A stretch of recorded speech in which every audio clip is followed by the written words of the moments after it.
Hello and welcome to another episode of the CG Garage. This is episode number 475, featuring Liz Hitt, who is a VFX producer over at CBS VFX. Liz has been doing this for a very long time. She has been in production, especially in the visual effects world, for quite a bit. It's really interesting to talk to her. She's worked on some incredible films, including Hollow Man, Spider-Man, A Golden Compass, Wonder Woman, Spider-Man, Homecoming, and much, much more. I actually worked with Liz the first time on the movie Stealth a long, long time ago, back at Digital Domain, and we reminisce about those things. And it's really great to talk to her and really hear her perspective on where she thinks the industry is going, especially from production. And seeing all the things that she's been doing, especially now moving into doing a lot more episodic work, as a lot of people in the visual effects world have been going into episodic. So it's really great to talk to her and to reconnect with her. So thank you so much, Liz, for being on the podcast. Okay. I have a couple of announcements. You can find these all at chaos.com.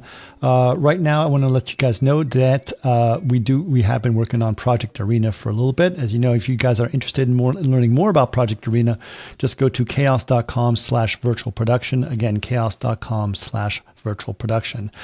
Speaking of which, we actually have an update on Vantage, which is a key part to Project Arena. Yes, I know I've been talking about Vantage 2 Update 3, but we're already now on to Update 4. Update 4 has added some great new features, including the long-awaited support for UDIMs. So if you guys have been waiting for UDIMs in Vantage, it is now available in Update 4. Also have other cool updates, including the support for decals, which is really great. So again, just go to chaos.com to find out more about that. A couple events coming up. There's going to be a lot of things happening in the architecture world.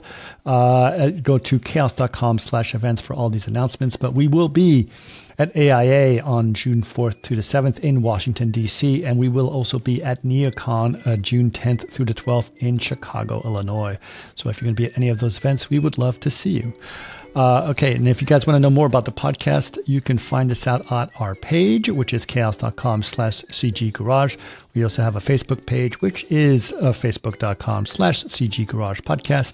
If you'd like to watch this podcast, you can watch all our videos at youtube.com/Chaos Group TV, which is where we place all our videos, including the podcast. Now, if you guys have suggestions for podcasts, we'd love to hear from you. labs@chaos.com is our email. Again, that is labs@chaos.com. But for now, please enjoy episode number 475 with Liz Hitt. Welcome to another CG Garage, where the Chaos Group talks. You'll know it's over when the last bucket drops. We're gonna fire off rays in high dynamic range. We know that ambient occlusion is passé. Global illumination won't lead you astray. And while image-based lighting is really swell, you need to make sure everything has Fresnel. Okay. So Liz, it's been a while since we've actually talked to each other. besides hanging out on Facebook or whatever every now and then. Exactly. It's been way too long. So I think, Stealth? Was it Stealth? I think that was our first one. Yeah, that was my first show at DD. Or kind of my second, but yeah, that was our show that we worked on together there. That was funny. That was a funny show. And we'll talk about Stealth for a second, because there was some good stories about that. But I'd love to know, obviously, how you got into doing the things you do. Like, how did you get into the film? What got you interested in all of this? Star Wars, like everybody else. I really like the little chessboard game, thing. And I was like, wow, that'd be really cool. But it took a while to tell my parents, like, I'd kind of like to go into like working in the multimedia industry. Because, parents are always like, you want to do what? What did they want you to do? So Mom just wanted me to be happy. Dad just wanted me to have, a stable income. And where were you living at this or whatever? Time? I was in Air Force Brat. So I grew up all over the country. But then my dad retired when we were in Illinois, Southern Illinois, across the river from St. Louis. And that's where we stayed. So when it came time for school or for college, which I knew I was going to go to, I just didn't know I was going to study. First, I started off with I was going to do business administration, hotel and restaurant management. I thought, okay, I'll do that. And having worked my way through college with in a bakery and a truck stop restaurant, lots of stories there. I just was like, I'm so tired of this. I don't want to. And the funny part is, my thought process was that I didn't want to have to constantly listen to people tell me how I should do my job and trying to make people happy. And the irony is what we do now. So I took a minute and then I was like, okay, I'm just going to do this. My dad's deal with me for college was you can live at home rent free. I'll pay for your health insurance, your car insurance, and your gas. But you pay for school. So I was like, okay, fine. So I went to Southern Illinois University at Edwardsville. And we didn't have a film school. So I double majored in mass communications, gave me a background in television, that sort of thing, and theater, tech, and design. That way I could, at least work with, kind of get an understanding of lighting, dealing with egos of actors and directors, and all that sort of stuff. Crazy visual effects artists. So, yeah, had no idea until I got out here. And then the funny part was we even had a multimedia lab, and my professor went with the Amigas. And I even asked him at the time, are you sure about this? And he was like, oh, yeah, this is going to be the way. They were cost efficient for college at that time. And I was our editor for, I remember this one was time. This was what, in the early 90s? Yeah, very early 90s. And I remember one time somebody's coming in with their art project. And it's just, this was when we were all just kind of learning how to do very basic 2D animation stuff to music or slideshow to music. And somebody came with a stack of VHS tapes and she was like, hey, I hear you can help me with my, to edit. And I was like, yeah. I said, okay, well, do you have your time codes? And she was like, huh? And I was like, over to that deck, go write all that information down. I don't think I ever saw the person again. But anyway, so that's what I studied. And then when I scheduled everything so that at the end of my senior year, like I think we were on the quarter system at the time. So I wanted my last quarter to be open for an internship. Right.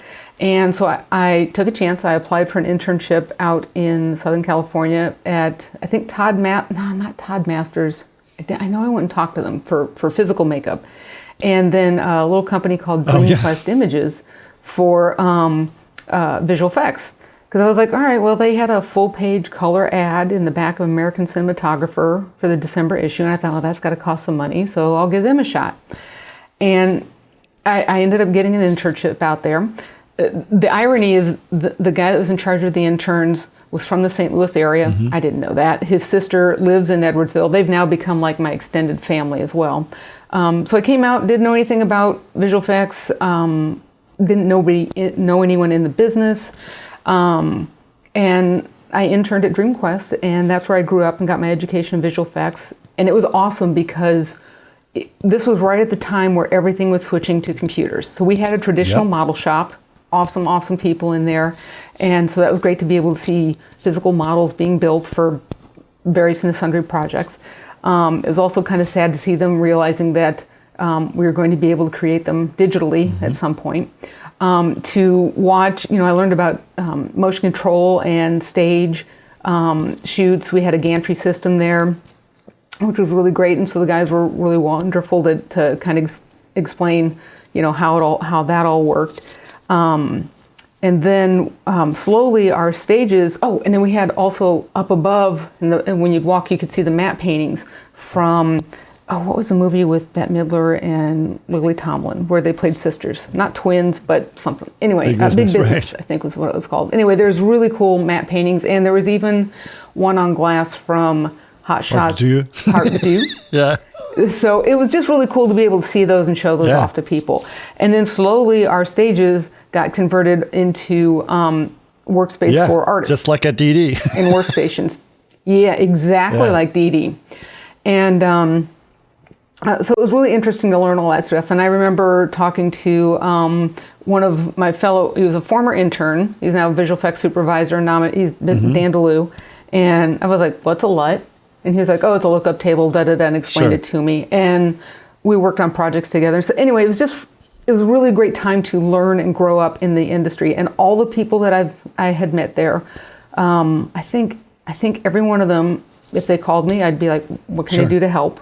I'm working with one of them on a side project. One of them, who was their stage guy, is my visual effects supervisor where I work now. I learned how to read EDLs there. And that the gal that was one of our editors at the time, she's now, I think, over at Skydance visual effects. So it's just a whole, it was a really good family to grow up with. So that how long were you so you started out as an intern and then you continued working there, right? Yeah, I started as an intern. I was like, I'm going to wow them and they'll hire me, and that actually happened. That was my 5-year plan. It happened in about 3. So I got hired on as an office PA for the commercial division. What's your job as an office PA? Like, what were you doing back then? I was, back then we had 3/4 tapes. That's how everybody had their demo reels. Various companies, artists, DPs. So it was organized the video tape library by either tabletop, whatever the director or DP style was. Also, when they wanted to reuse a tape, it would be take the glue gun and peel off the tape, the label, and put it back in the recycle pile. And then after that, I got hired on as a driver's captain, which, because we had 5 or 6 drivers at the time. We were out in Simi Valley, so we had to send everybody into town to pick up stuff and back and forth. Email was just starting to become a thing. It's funny, one of our drivers is now a VFX supervisor for Ryan Murphy. I'm just like, all the people that I met there are just awesome, and the way everybody bloomed.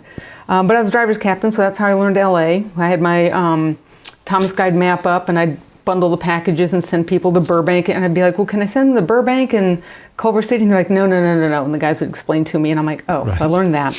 And then eventually I wanted to get into production, and so I went to management and said, look, I want to learn, I'm going to leave. They're like, okay. So my first show there was coordinating on Deep Rising, which was really cool. We still had traditional models, dump tanks, all that sort of stuff, but we also did CG. And then I think my next one was Mighty Joe Young, and that was really awesome. Wow, that's where I really learned a lot about, we learned a lot about gorillas and fur and hair, and that's where I started to learn about, like, okay, how the skeletons and the muscles and the hair and everything interacts, and really took off. And after, I think that one, maybe another 1 or 2 shows, and then it was time to kind of leave and go try other facilities. So I bounced around, worked my way up each time, from coordinator to a production manager to, and eventually just kind of was like, oh, okay, you want me to be a producer? Fine. And I've been to Rhythm and, this is in no particular order, but it was Rhythm and Hues a couple of times there, short little stints, Asylum Visual Effects, Sony ImageWorks, was there for a few years. What were you working on Sony? I worked on, my first show was Hollow Man, and the whole reason I wanted to go and take that gig, it was I was an animation coordinator, and because the idea of making the human body disappear and reappear from, cellular all the way up was just visually really cool. I just thought that would be really neat. Met some really great people. Then, let's see, after that, and I did the first Spider-Man with Sam Raimi. That was really cool. And then, let's see, Dee Dee, I was at Digital Domain, where we met. And I was there for, I don't know, a few years. We did Stealth, and honestly, I can't remember what else I've worked on over there. It's kind of amazing, all the people that have bloomed out of that show. That movie was, okay, let's call a spade. It's not a great movie, but the amazing talent that came out of that is actually kind of surprising. It's the stuff that we learned on it. I mean, I remember when we were doing the animation, it was supposed to be a 1-year gig, or actually a 9-month. It ended up being a 2-year gig for me. And the stuff we learned, we had a fighter pilot come in, a retired fighter pilot come in and explain to us the physicalities, how physically you could, in a dogfight, fight each other and stuff. And then to learn all about, the shades of grays and the metals and the eddies and the vortices, and all the cool stuff you see in Top Gun. We're like, oh yeah, you can do that, with the weather and stuff. Anyway, it was really cool. It was really cool. We had such a good time. Our director was a lot of fun. A little crazy, but a lot of fun. Yeah, a little crazy at times. He was going through stuff, but he was a kind heart. I mean, I don't remember him I ever think being... the thing, it's funny. I ran harsh. into Joel Hynek like last week. I hadn't seen him in forever, and he was just for people realize he was the VFX supervisor on it. But we were just talking about how the director was Rob Cohen. He remembered roto artists' names, like he remembered everyone's names. And he was just nice to everybody. Like even if he had a problem with something, he never said it straight to them. And he'd be like, "Hey, this may not be working, or whatever, or can we get this done, or what the heck?" But he's just an awesome guy. And I actually saw him years later when I was at Company 3 doing DI producing, which I had pivoted out of visual effects to do that for a few years. And I saw him and I came up to him and I just said hi to him and just said, it was a really great experience. And he was like, "Boy, was that a learning lesson or what?" And I said, "Yeah, but it was really cool and really good memories." And I forget what show he was there working on. It was. I heard a story. Too, remember Mark Rienzo? He was one of our lead compositors. But apparently, Mark was just at some restaurant in LA, and then Rob walked by and just tapped on. It's like, "Hey, Mark." It's like 5-6 years later, who remembered him by name? Whoa! Like the fact that a director remembers a compositor on a show is amazing. Yeah. So no, it just speaks volumes of the character, the kind of person he is. The character there. Yeah. For sure. But yeah, it was a fun show. It was a lot of, crazy movie, but it was a lot of fun to do that. It's very hard to find nowadays. Yeah, it is. But it used to. It's funny because like when you watch, I was going to say cable, but not. But you'll be thumbing through the channels and you'll see USA, TNT, TBS, or whatever. String it, and I'm like, I worked on that one, that one, that one, that one. I'll see like a string. And Stealth would be definitely one of those almost things. all the time. It's funny. I was actually at a hobby shop the other day, and I was somehow overheard these guys talking because I was buying some super glue or something from America. But these guys were talking, and it was like they were talking about how AI is really scary. And I was like, I remember a movie back in the day where there's these crazy like planes with a super intelligence. I was like, wait a minute, I worked on that movie. Did you really say something to them, or did you just kind of go like, I worked on that. I was like, yeah, it was pretty funny. It's like, wait, there was another crazy movie where there was a plane and it was refilling itself with a blimp. I was like, that's the same movie. Yep. Oh my God, I forgot about that. Yeah, that shot, the CG blimp and having it dock and everything. Yeah. I may have to go back and watch the movie and just go, oh yeah, that's true. Yeah. It was crazy. So how was it? I mean, I remember you, like, I was experiencing, I'd been in the industry maybe about 4 or 5 years at that point, but I was experiencing like the difference between like artists and producers and coordinators. And you were one of my early memories of that. What was it like being a coordinator, and how in those days, like, did you remember like, and working with those days, crazy artists? In hindsight, I kind of wish I'd been a little nicer, a little kinder. I don't think I was really horrible to people, but I think because I didn't know, I was maybe a little bit rude in my delivery of messages and all that. But it was great. I mean, artists have been fantastic. Always, like, if I ever came up and asked a question, like, what are you doing there? Or how does that work? Or what is that? Everybody was awesome to explain it. And that's how I learned, continued to learn and my, expand my knowledge. And also the awesome part is everybody has their own unique tics and their own unique things. Like you were talking about Rienzo. When we were at Sony, he was at Sony. Yes, he was. He had action figures. Yeah, he had action figures all around his office space. And I was just like, that's so cool, and he was like, don't touch him though. And it's like, respect. And Mike, who was the super Star Wars nerd? Mike, it's Melchior? Yes, Mike Melchior. Yeah.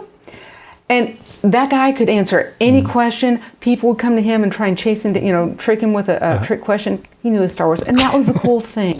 In other words, he was just like, I'm just going to do my business, do my work, and that. You got stuck over in a corner on the stage or the workspace, work area, whatever. You had some fun ones. Eric Sheely? I know Sheely. Yeah, Sheely, I still love him, and I know that you guys hang together and stuff, and I'm just like so good to see him pop up. And I remember there was a kid over there with a keyboard, a Moog or something like that. Scott Metzger. Yeah, that's it. And I just remember it was just really interesting, the dynamics and all, And Hansi how was there everybody kind of made their own too. little villages. Yeah, I see Hansi every once in a while around on visual effects, VES things and such, and that's what's cool. Is like, generally speaking, I mean, there's only about 5 people who I've come across in the business where I'm like, I would never want to work with them again. One was at DD, or no, she was at DD, but I had worked with her at Sony. That was it. It was a supervisor. But in general, like, the artists are so awesome, and everybody's grown and risen up in their careers. But to this day, you bump into them at an event or something, they come over and say, hi, how are you? Or if you come over and say hi, they're like, oh my God, how are you? Where have you been? I haven't seen you in forever. And that was just fantastic. As a coordinator, to learn all of that and get that experience and exposure. And I remember someone saying that the business is a small industry. And I thought, it's global. And it's like, we're small, but we're global, which seems to counter it. But it's like, we talk to each other. If it's like, have you worked with that person? It's like, yes. We give recommendations, or we say they have the talent, but this is what you need to watch out for, this, that, or the other. It's been fantastic, I agree. Really, and the thing that I've learned, and I'm sure you would agree, is that you don't know what someone's going to become later in their career. So always be nice to every intern, to every PA, everyone, because every coordinator, everyone. Look at Steve Griffith now, look at where he is at DNEG. Like, he's a big shot at DNEG. Oh, yeah. Look at what you're doing, and look at what everyone's doing. Is like, you just be like one of my coordinators when I was on Oblivion. She's now head of production over at the 3rd floor, So. Oh yeah, there's just so many people where you can backtrack and go, oh, I knew them when, or I work with. I'm at the point though where like somebody comes up, Liz, how are you? And I'll be like, hey, great. You got to remind me, because I can't remember names, or I'll be like, remind me what show we worked on or what facility. But yeah, there's just so many people that are either high muckety mucks at facilities. Sometimes you're like, really? How'd they get there? Sure. Like, you're the last person there, but most everyone, you're like, bravo, you deserve it. Or like, oh yeah, you really did apply yourself to this, that, and the other. I think it's really great. I think it's really cool to see that. And it's really nice. Like you said, it is a global industry, but it is very small. I am surprised how many people, I realize I know in the industry at all over the globe. So it's kind of cool in that way. Yeah, for sure. Okay. So Self was our experience together. And then where did you go from there? After I left DD, I know I did a couple more. I know there was a Ron Howard show, but I think that Cinderella happened before. Man? It was just a little. No. I was there for that because I got one of the hoodies. I like the merch. But it was something with Tommy Lee Jones, and it was like kind of a Western thing or something like that. I don't remember what it was, but it was okay. And I don't remember. Oh, I know. I did Zoom while I was there. Yeah, Shirley was on that, I think. Oh, Texas! I did have some fun. There was some fun murder. I did Texas Chainsaw Massacre. That was fun with Kelly Port, and Jerem was our PA, and we got to like shoot some elements for like a cracked skull or something like that. I'm like, we need a plate, we need bones, and we went and shot that over in one of the parking lots. And I think there was one other kind of a gory thing. I forget what it was, but it was fun. And then after that, let's see, I was at DD. And then I think that's when I went to Rhythm and Hues for my first tour. And I did 6 months there as like a coordinator on Golden Compass for Sequence. And then from there, I left and went to Asylum Visual Effects for a few years. And we did things like Sorcerer's Apprentice and Friday the 13th, another one. I actually got to go on set for that one down in Texas. Your horror films. I'm like, they want me to go to? It's funny. I don't like the movies, but it's fun to sit there and go like, all right, well, it needs to be more wet. I'm not feeling the wetness of the blood or, whatever. And then when Asylum closed, I jumped back over to Rhythm for like Hop, I think it was, friggin' animation coordinator or whatever. And then while I was finishing that up, I got a call from one of my artists from Asylum, and he said, "Do you want to do DI?" And I was, which is color timing. And I was like, "Yeah, whatever. I'm sure I'll interview. We'll see where all our visual effects go." Because at the time I didn't know. Because it's like the post of the post of visual pictures.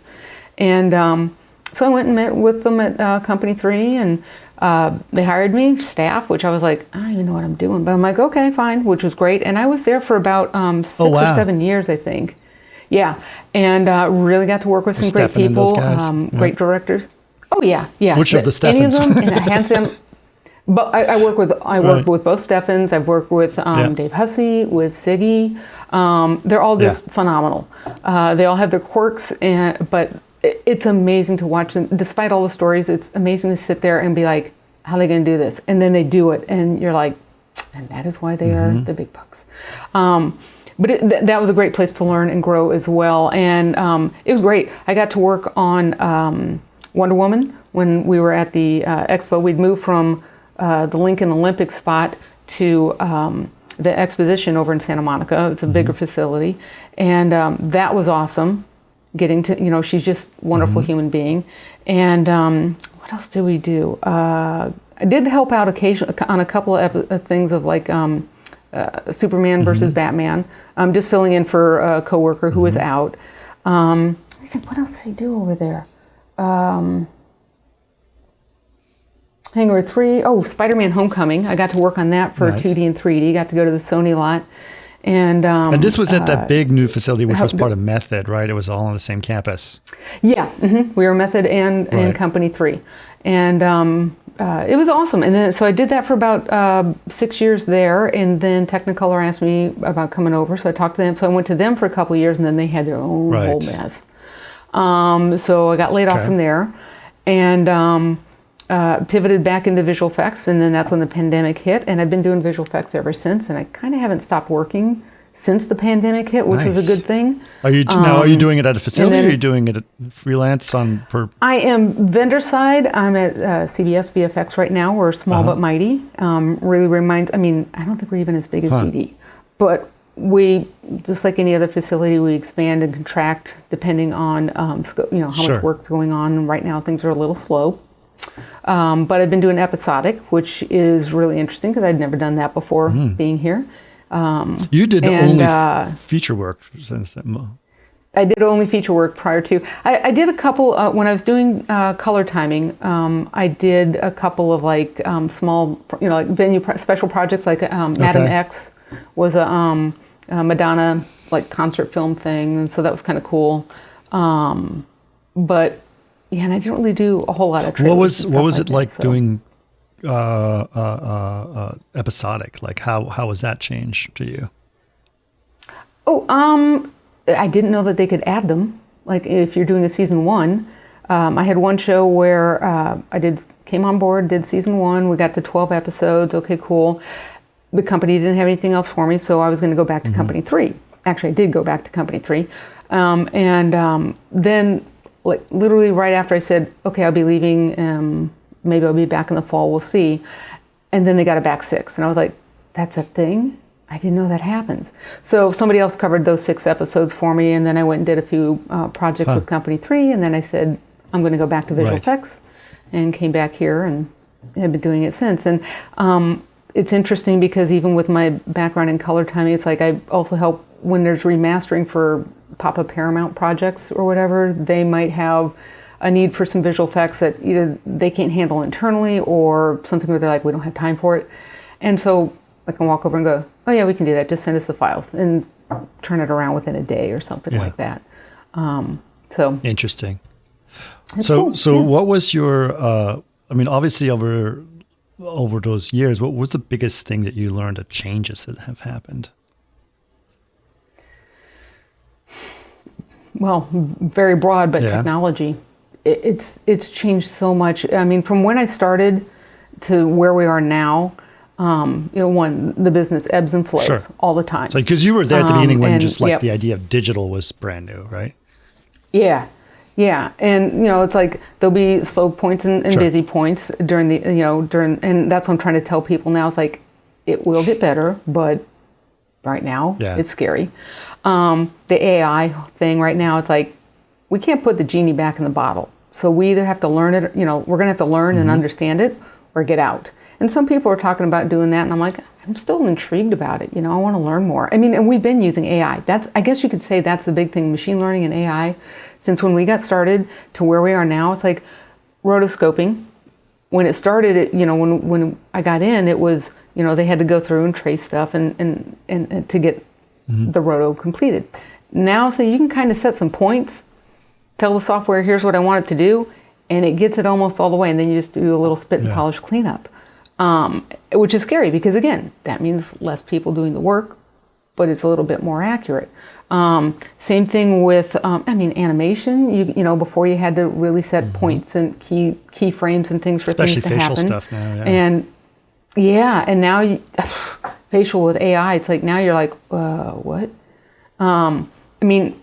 So yeah, it's going to be scary. Hopefully, I'm not alive or in the business when it gets really, really, really good. But that's a big thing. But they've been threatening that. Come on, Les. They've been threatening, and like they're for decades. They've been saying, "Oh, CG is going to ruin everything." It's like, well, it's still here. Yeah, exactly. And that's the thing. They're still going to need us. I mean, they need us to do the beauty work. They need us to do the animations and all that. They just don't want to admit to using it. But you were also let's go back to that point a little bit, right? You mentioned all those stages, all those miniatures, right? And they're like either you expand or don't, right?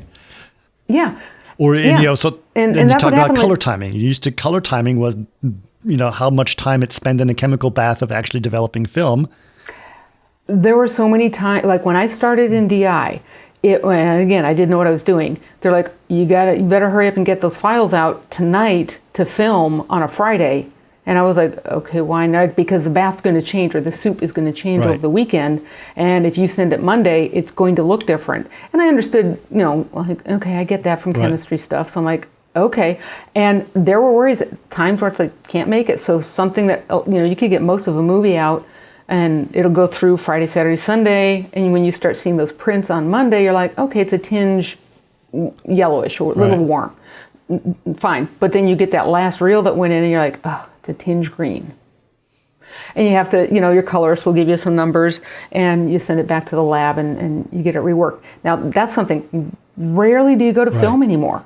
Some purists still want to have it go to film. Some still want to have it, for archival purposes, for the salt mines in the middle of Kansas.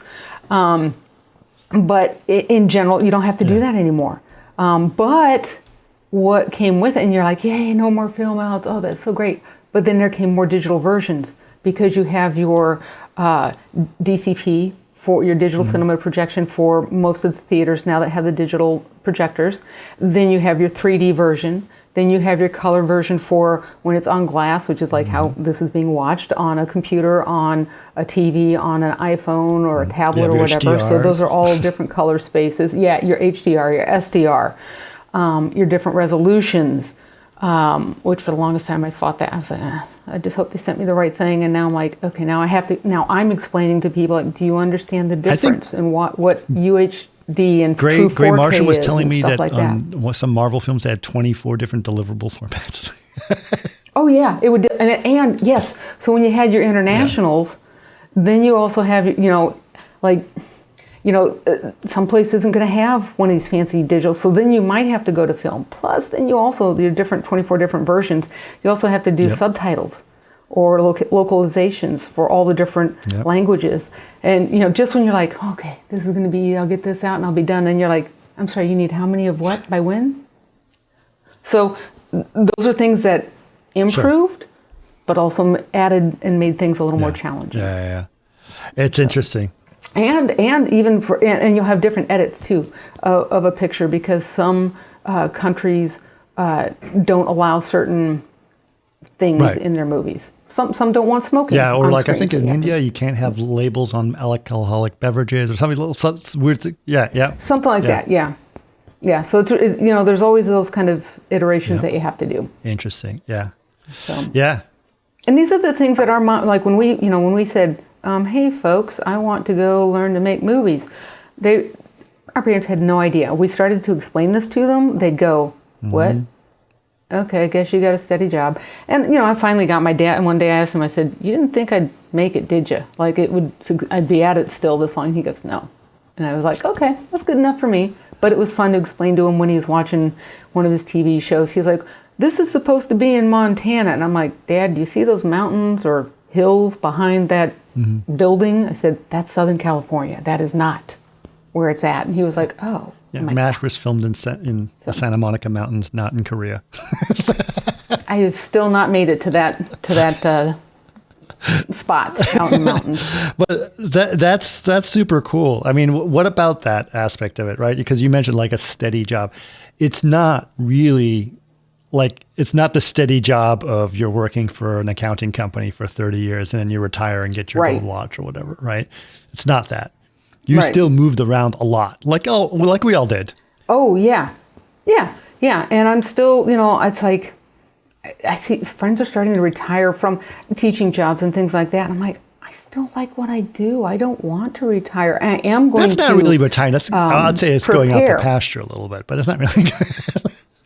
Yeah. Well, I'm still I still want to learn more. Like I've got my list, and I've been seeing some coworkers post things, on Facebook or whatever about how they're testing out AI or machine learning. And I'm like, what is that? And so I jot down the words and I was Googling them over the weekend. And I was like, well, okay, it's scary that this kind of makes sense to me. Could I actually put it into work and do what this person is doing? No. But I'm like, well, that makes sense to me. And I'm like, all right, so how does that apply to what I do now? Or how you're going to think about it's going. What the work is going to entail in the future. Yep.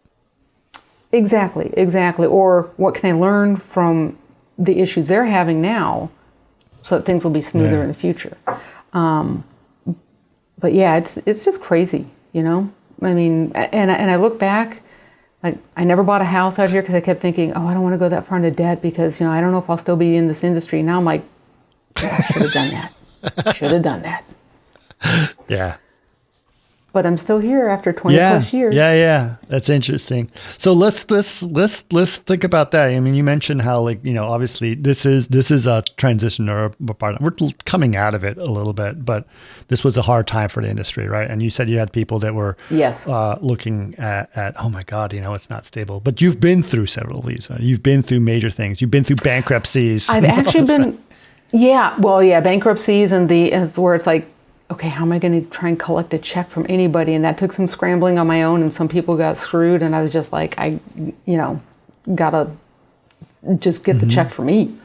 I gotta say, this last round of strikes, it's the first time it's really impacted me. Every other time there have been any kind of strikes since the early 90s when I came out here.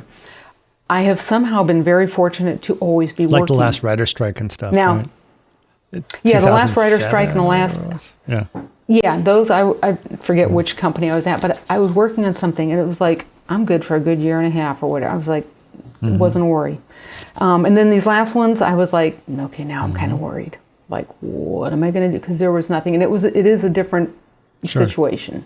And right now, what we're waiting to find out over the next few months, different situations. They're not wrong asking for pay raises and things, but, it's still, it's kind of scary. Do you think that's going to be, why do you think it's a different situation? What makes it so different this time? I think it is this time, like with the whole thing with AI and the residuals and just because like whenever their contracts were up, it happened to be during the pandemic. Well, it was a choice of, well, you guys really want to strike now when it's all over? So they didn't, and they kind of got not a great deal. So, for that, and then like actors and writers, the AI thing, definitely something that they have to worry about. I mean, you can write your college thesis now with ChatGPT, with AI. It's not great, but it happens. So writers had to worry. Actors, with the whole studios trying to like, we would like to use your face for anything and everything in the future. Okay, fine. So that's legit. Now, right now, the whole Teamsters and the IATSE, like, oh, we want AI and like their whole, and residuals. And I was talking with a Teamster last week and I was like, explain this to me. And he goes, well, it's not Chris gets a residual and Liz gets a residual and that one gets a residual. It's the residuals go into a slush fund that kind of help cover like their pension and things like that. I'm like, all right, well, that makes a little more sense than the context that we had for writers and actors. And then, and I said, well, what about AI? Why are the Teamsters? He's like, well, autonomous trucks. And I'm like, that's not going to happen in like Hollywood or any major municipality. They're not going to say, sure, bring those trucks right on in. And he's like, well, it's happening on the freeways and the highways out in the Midwest. And I'm like, well, yeah, it is happening there. And yeah, that's going to a distribution center. But again, it's not going to take away the main jobs in the industry where it's like, you're driving from, Los Angeles to one of the outskirts where there's a shooting stage. You're not going to have an autonomous in truck Georgia driving to Panavision in Hollywood. Exactly. Yeah. And at the moment, I'm like, sure, could it happen? Sure. But it's like, then I'm like, it's a contract for 3 years, people. It's going to change, but it's not going to take your jobs away. And the thing that cracks me up the most is where they're all asking for job security. And I'm like, we'd all like that, wouldn't we? But we'll have to see what happens. We'll just have to see what happens because this is something that we have no say in. We just sit here and go, we don't have a union. And, if you try to say it, they're like, great, we'll send it out of country. Yeah. So. Yeah. Which has been for 20 years. Unions don't necessarily help us not taking it out of countries either. No, and if anyone here is a pro-union, listening or watching is pro-union, that's fine. It works for some people. It's helped my parents, helped my mom, helped my friends who are teachers. Yeah, I have nothing against unions. Doesn't quite work for us. A problem when people think that unions is going to keep their jobs local because that's not what unions do. In fact, unions are motivated for more places because they can get more people to sign up for the union. And they take the money and then say, oh, you go figure out your health insurance. You go figure out that you can, Yeah, so. And that's fine. I think it's interesting that the VFX industry is still, it's still a service thing. I would have thought by now we would have had it, but I think also the industry has changed a lot from when we were doing stealth. We were all expected like just work the long hours and get this done and however long. Do you think hours have gotten worse since then? I think they've gotten better. Okay, I think. Or maybe I've gotten better at managing things because I remember back then, being like, okay, you should not be driving, to whomever it was. If it's like or you come in the morning, you're like, you're still here. Okay, we're going to get you a cab or something. We're going to take you home. You're going to sleep, or we're going to put you in a room where you can sleep, and that's it. Don't sweat it. I do remember calling houses to go, hey, could Chris come in and work this Saturday? And wives answering the phone going, no. And it's like, okay, I understand. Because, somebody had been working 6, 7, 8, weeks solid, 7 days straight. I think things have gotten better. I think some artists are used to the overtime. And so I'm constantly having a battle now of do not charge overtime to my project. Do not charge. No, that wasn't authorized. No. And I've had artists like, gimme. And I'm like, no, there's no reason for it. And they just want the paycheck, And I've seen others on other projects where they're like, well, what do you think about this shot? And I'm like, okay, is this what the client wanted? I think it's good. And I'm like, I know what time you started today. You should go home, but it's not my show. And, they're just milking it.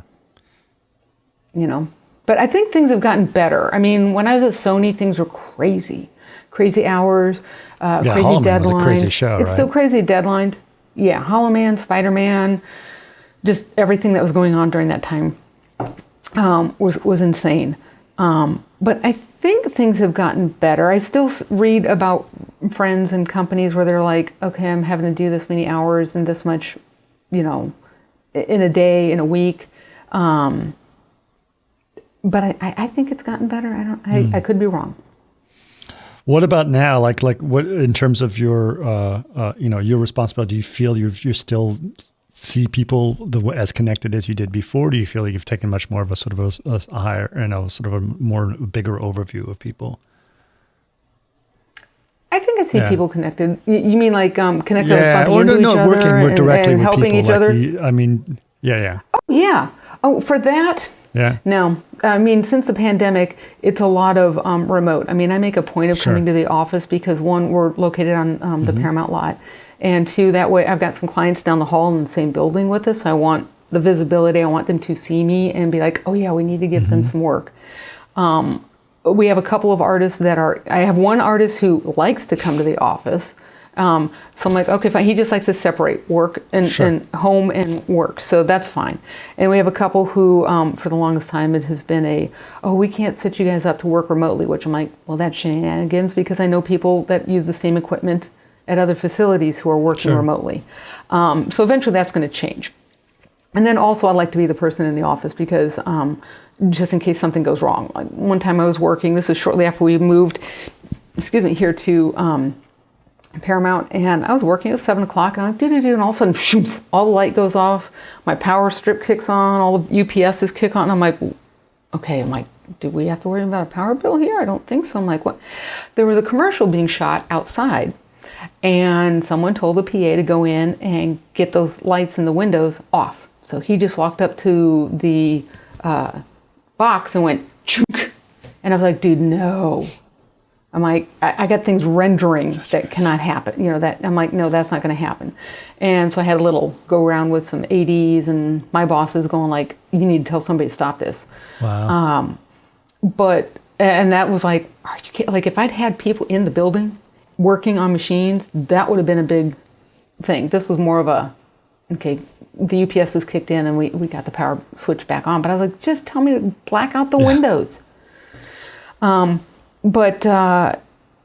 I don't see that many people. And then every place, my friends at other companies, when I was at Method even, like during COVID, there was, because I did a little bit with Method, and bare minimum of us in the office. And this was back when everybody had to wear a mask and stuff. And then like you'd find an empty office and I'd be like, do not cross the door frame. Stay right where you're at. Don't come near me because I don't know where you've been. You don't know where I've been. And then in the second time around, like in the second or third year of the pandemic, I think third year, when everything was starting to wind down, I kept insisting, I'm like, I really should go into the office because they would have the client come in. And it wasn't that I wanted to see the client per se, but I wanted to help support my colorist. And I was like, I should go into the office. I will sit in the hallway, the vast, enormous hallway, so that, plenty of airflow and just be there on site. And I kept getting shut down. No, and I do think that would have helped our project because it started to go a little sideways. So, I don't know. But over here at the lot, there's a lot of people. I mean, it's a lot more this time of year than there was last year. And they're all walking around in the cafeteria and stuff. So it'll come back. I mean, people. Do you think it's going to be different, though? Do you think that, I think, obviously the AI is one thing, but I think that there's been a big push with streaming and residuals and where people get their rights. And do you think and even the pandemic, right? Like what's in theaters and how popular that's going to be. What do you think that's going to just change the industry in general, like in terms of what people see? I think the streaming has changed. I think what happened was, and it was brilliant during the pandemic where they said, hey, we're going to release a movie each week. Great, because nobody was going to the theaters, and it really wasn't a good idea to do it because, the illness, COVID was being shared amongst people. Not intentionally, just happened. What I think the studios should have done, I wish they would do, is because they closed their window between when it comes out in the theater and then when it gets released on streaming. What they should do now is open that back up. Yeah, so there's more time. Because right now, I mean, there's a few movies that I'd like to get to the theater, and actually I'm just like, haven't had time to actually go. Like Apes and like Top Gun was great. I saw enough people say go see it in the theater. I did go see it in the theater. I haven't seen Apes yet. Fall Guy I wanted to see. I gotta admit, If looks really fun. I'm dating this by now, putting these out there. But if they would release them in a theater and then make it a longer window to when it comes on streaming, I think that would get people back to the theaters because one, you're gonna have to have something to do with the kids. Yeah, but okay, go ahead. Well, I was gonna say, and then two, it's like, because right now it's like, I could wait on that. It'll be streaming in like 4 weeks, a month.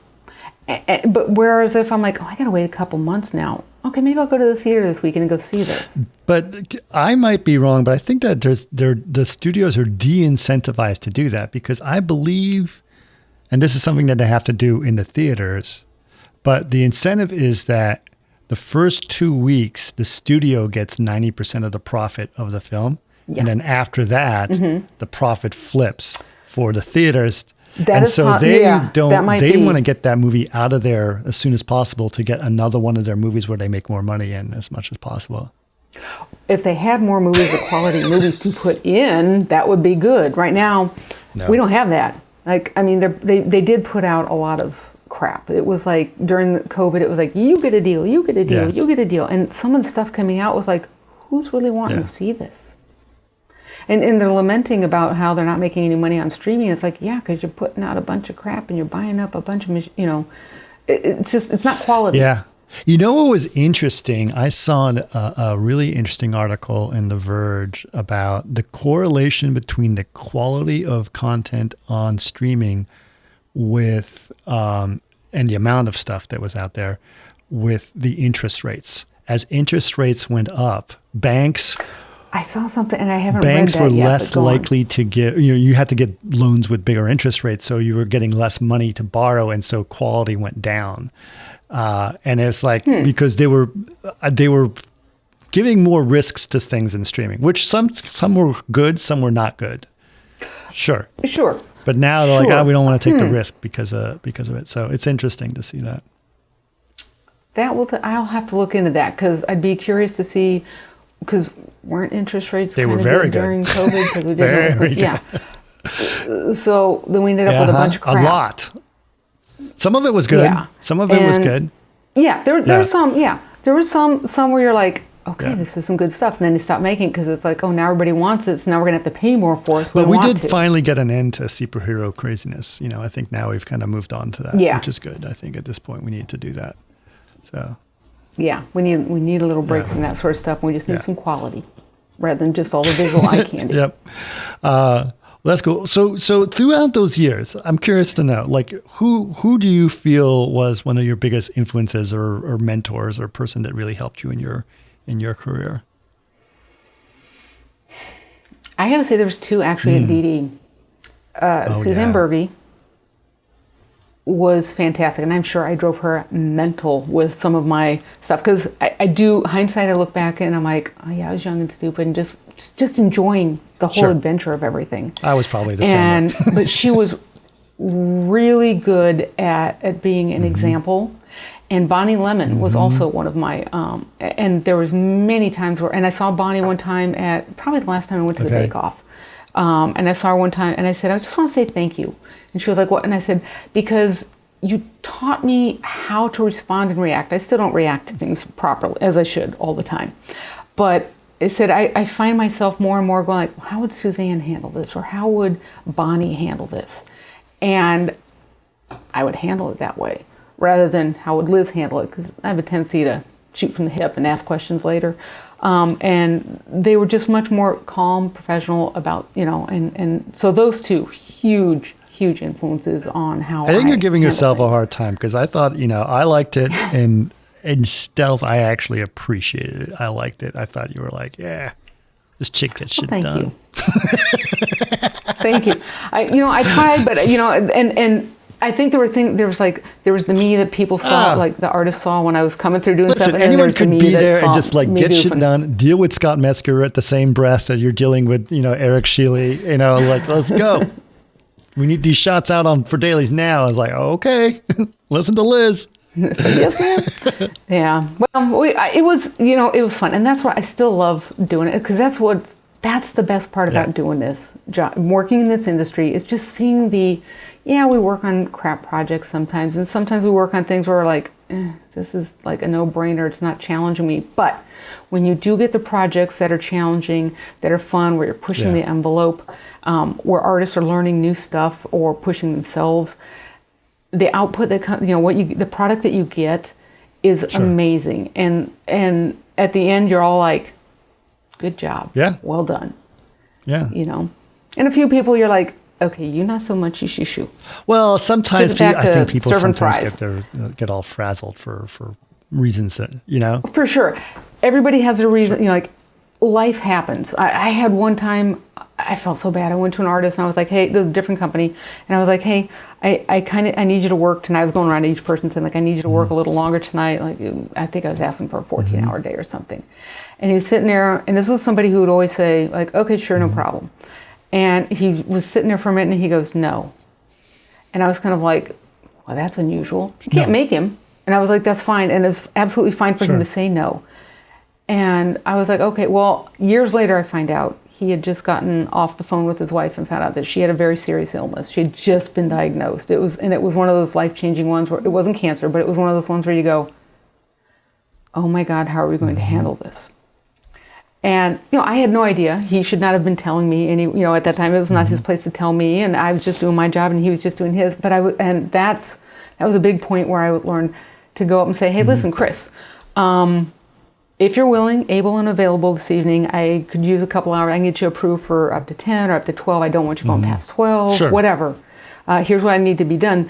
And then if an artist tells me no, I'm like, okay. And, usually 1 or 2 times, I'm like, that's fine. 2 or 3 times, I start going like, noted. Right. Gotcha. Yep. But yeah, it was big picture though. It's been great. I still look forward to what's still to come. And I always love it when I see people's names on crew sheets, call sheets, whatever. I'll be like, who do I know? Yeah, I mean, look, I was just thinking of another one. Estris Varniola. Remember Estris? He's now a big shot over at Skydance. He's like a really big shot over there. Yeah, he's working with Lasseter directly. Oh my God. That's the thing is where it's really cool and you find people and you go, and then you're like, send me some work. Psst, hire me. And you hope that the connection is still strong there. Mm-hmm.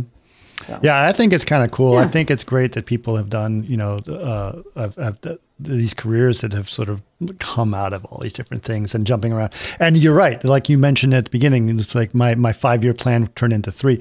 It's crazy how fast your career can grow in this industry if you apply yourself correctly, right? 100%. It's also amazing how quickly it can crash and burn if you one misstep. But yeah, I still, like when I saw you and Eric doing this podcast, I'm like, well, that's kind of cool. See how that goes. You guys are always putting them out, and your Martini Giant and stuff. And I'm like, this is so fun. And I always have fun with the pictures looking like, wait, where are they?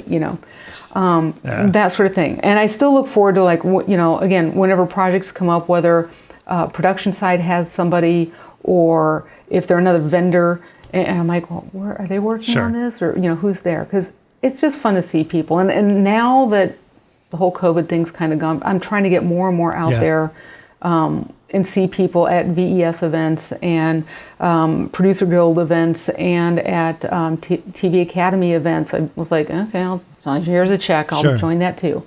And it's great to get to see people again and hang out with them and connect. And there's some where it's like, but most everyone, it's like, give me a resume. Here's my phone number. Call me. Let's stay in touch and make things happen. It's cool. It's cool. I'm glad. Well, listen, I'm glad you said you could do it. I was like, I should always, because you and I have been chatting obviously on social for a little bit. I was like, let's get her on the podcast. It'd be great.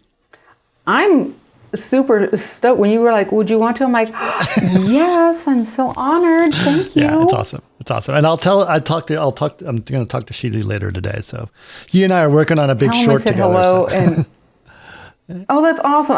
I'm working on, I did a short during COVID, I VFX produced, which I didn't have to do a darn thing because our director and lead artist, he handled everything. I just scheduled the weekly meetings.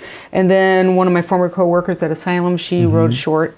And luckily she got a couple other people to be the creative producers. They handled all the fundraising and everything. They shot it.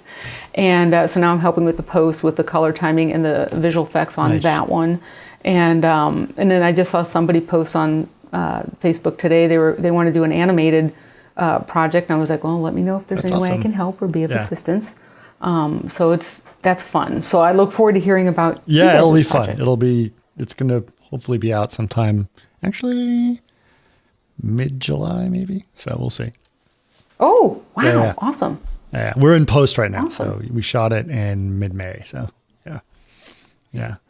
Yep. Cool. All right. Well, cool. Liz, thank you so much for doing this. It's been awesome. No problem. My pleasure. I will keep track of all the crazy projects you're involved in. Good luck over at Paramount, obviously. Hopefully things go well there. Thank you. Yeah, we'll see what happens over with that's a nice little drama to deal with every day, huh?